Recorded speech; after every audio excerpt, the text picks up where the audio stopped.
Hello guys, welcome to Psychology of Freedom. As you can see, typing episode ulit to. Na-request kasi yan ni Chimby Ariad. Na-request niya si Regine Velasquez. So, thank you so much for requesting. So, ito na yung na-request mo. Ita-type natin si Regine Velasquez. So, before we start, tignan muna natin, let's go over our type grid, di ba?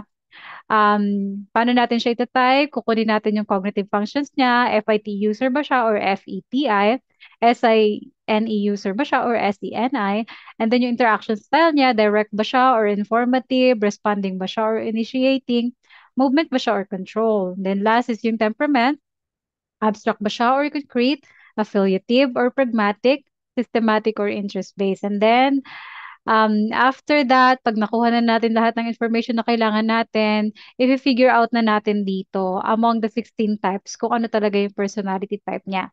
So, ayan, let's start with this video.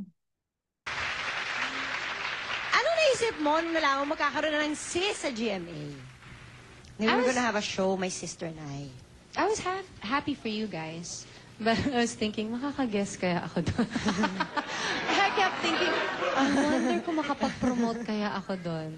But Direct siya. I was happy for you guys. And then sabi niya, makakapag-promote kaya ako doon? Abstract, what if? And then, at the same time, in-initiate niya yon. Okay. finally, I'm here, and I'm really happy that, I was invited to come over and be one of the guests of SIS. Kasi sobrang lakas ng show na ito. Uy, di mo siya. Sobrang lakas ng show na to, in-initiate niya yun ulit. And then, from a point of view of FE, extroverted feeling, kasi I want you to feel good about yourself. Ganyan. Panood ko, at saka ng nanay ko, pinapanood ng nanay ko. Ako naman. So, magtatanong ka rin. May tanong din ako. Sabi niya, ako naman, directive. Sabi nga, di ba, choosing her role in the conversation. Ganyan ang mga direct na tao. Okay, Ganun, fine. parang maiba naman daw. Nung in-offer kayo ng GMA to do a show here, how did you feel? Did you accept it right away? Oo Hindi niyo na naman. pinag-isipan? How did you feel? Mostly, ang mga FE users, extroverted feelers, yan ang itatanong sa'yo. Kapag extroverted thinker naman yan, usually, what did you think? Or something like that. So, FE. Oo naman. Exciting. Actually, I've always wanted to do a talk show. Tapos with Janice pa. Eh di, Yeah. todo na yun, di ba? So sabi ko, ay, yes, right away. Yes, yes, yes. And actually, you know what? You look really good on screen yung rapport ninyong dalawa. Ang ganda Nag-initiate siya ulit and kind of medyo control, di ba? Kung mapapansin mo pagka nagsasalita siya, malumanay, chill, she takes her time. And then, again, she's giving compliment, di ba? That's extroverted feeling. tignan eh. Kasi sobra na kayong relaxed. Of course, kasi sisters kayo. And then the topics that you talk about, the concepts, it's really nice. At saka in-okray ko siya. Eh kasi di ba, parang wala nang pretension. Alam mo, sa totoo lang, feeling ko talaga yung mga pangalawang kapatid, yun ang mga nang-o-okray. Kasi ako din si Kaki, ino-okray din ako. Nag-initiate siya ulit. So, mukhang extrovert talaga siya. Noon eh. Eh, ganun talaga. Patanggapin na lang ng mga nakakatanda yun. Kasi, di ba, nung pinanganak kami, nahuli kami ang inuutusan nyo noon, di ba? Ay, So, kwento mo, syempre kasi you've been through all the success and all that. Kailan ba mahirap maging Regine? Actually, wala namang time na mahirap maging Regine. Because Very control. I don't naman take my job home. Hindi mo kinakayang mag-effort kasi masakit ang ulo mo. So, pag, uy, Jelly, hello! Yan, hi ka. Makakarinig ka ng, ay, suplada. Ako Kaya lagi kong naman. nadidinig ay, yung pala si Regine, pangit pala siya in person. Very, very self-deprecating. And that's what we usually see sa mga extroverted feeler, introverted thinking users. Yan, self-deprecating behavior. And nag-initiate ulit siya doon. Lagi ko nga nadidinig yun. Hindi, ako, may question ako. Maganda tong question na to. Nagalit ka ba sa akin? Oo naman.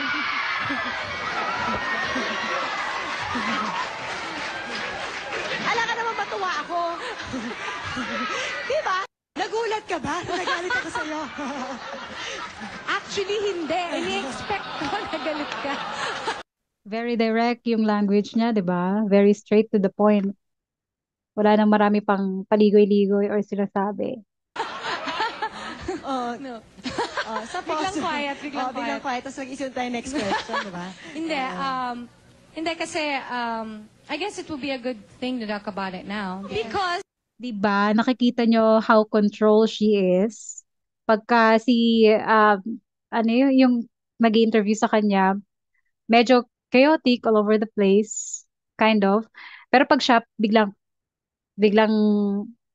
she will do it in her own pace, her own pacing. Hindi siya nagpaparush.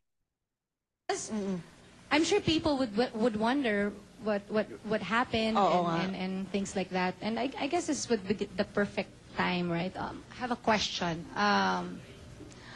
How did you feel? Paanong anger yung naramdaman mo sa akin? How did you feel again, extroverted feeling? I want to know what you feel. That.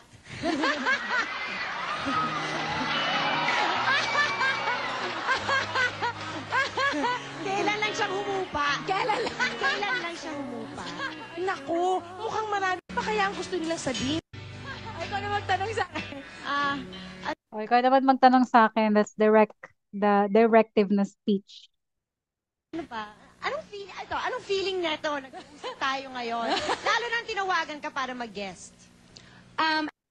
Actually, I was happy na tinanong nila ako to guest. I was waiting for it for a long time. And kinakabahan ako ngayon. Ako rin, kinakabahan. Because Fairness, talaga. yeah. No, because we haven't really talked for a long time. We haven't talked for a long time. That's extroverted sensing, shared experience, and she continues to be direct, initiating control. really actually hindi pa talaga kami nagkikita ng ganito. I never. You know what? It's funny because napapanaginipan ko, nakausap kita. Nag-initiate siya ulit doon tungkol sa panaginip niya, which is totally not related sa pinag-uusapan nila. And so yan, sure na tayo sa interaction style niya. So let's get more information about her cognitive functions and temperament. Punta muna tayo sa ibang video. At sa ilong, you can see man no shade lang naman makeup. That's right. yan eh. Right now, kasi any flaws on my face na pwedeng i-retouch ng makeup, yun Why muna, not? why not? Pero, like I said, kung feeling ko talaga kailangan, gagawin ko. Kung kailangan ko lang magpabanat Kaya dyan. nga tayo nagtatrabaho. Ako, I agree. Very direct. Feeling ko naman yun naman ng, you know, like in the States, it's so nothing. That's so Oh, nothing in the okay. States. Parang, In the States, wala lang daw sa kanila yung parang plastic surgery. So, nag-initiate siya. And then, extroverted sensing, that's what she observed, di ba, sa lugar na yon, di ba? first of all, artista po kami. Ito ang puhunan Puhunan. namin. So, Sinabi mo yun. syempre, pamumuhunanan talaga namin. So, Kind of interest-based. What's in it for us? Bakit namin ito ginagawa? Kasi ito yung interest namin. Ito yung ginagamit namin sa work, di ba? kung kailangan ko talaga, gagawin ko. Pero like ngayon, hindi pa eh. Yeah! That you'll have a concert sa... The biggest That's right. concert of the year because dalawang gabi yun. 2 gabi yun. Hindi, Parang nakaka-nervyos, pinaalala no? niyo pa sa akin. April 7 7 and 8 and 8 at at the the Big Araneta. Dome. And she's Yes. directing it. And concept din niya. That's right. R2K. Ano mga outfit? 300,000 worth ang damit, boy. 300,000 worth. Oo. Habulin kaya si Raul ng I don't know, BIR Sa ako tingin- Abstract. Di ba? What if? Possible na mangyari. And kind of parang low extroverted intuition. Sorry. The concert is going to be at the Araneta Coliseum. It's my first time to do Check pa tayo ng iba pang interview. Madali namang aluin eh, madaling madaling tahanin. So, he's a really good baby. Pag meron siyang, tsaka ngayon, ang cute kasi nagre-respond na siya to no. Nag-initiate ulit siya. Pag sinabihan ko no, mga 3 beses, no, gaganyan pa yan. Parang, hindi, we. Tapos tatry niya ulit kung ano man yung, tatry niya ulit kung ano man yung gusto niyang gawin. Sabihin ko ulit, no. Tapos parang magsa-stop siya, parang medyo serious. She's talking about what her baby is doing, ano yung reaction ng baby niya, extroverted sensing. Pero tatry pa rin niya. Yung 3rd time, uyak na siya. Kasi alam niyang no talaga. So, inuumpisahan ko na siya sa ganun. Kasi, di ba, para at a young age, alam na nila yung no means no. Kasi habang, ayoko maging spoiled kasi nga mag-isa lang siya eh. I don't want this, I don't want that, introverted intuition, and kind of may pagka-control, focus sa outcome. Sabi niya ayaw niya maging spoiled, and kind of a little bit affiliative. So, ayun. So, kanino yung ganong ugali ni Nate? Yung Malambing? Malambing. Tapos yung pagsubok sa'yo kung kaya niya bang gawin yung gusto niya ng... I think, sa ngayon, hindi ko alam kung kanino niya yung nakuha, but I think it comes with yung age niya. I think usually when people start their sentence with I think, I feel, pagka I think, usually introverted thinker yan. Pero pag I feel, 'di ba? Usually introverted feeling. Na I think ganyan talaga sila, yung susubukin nila yung patience mo kasi kaya sila umiiyak eh.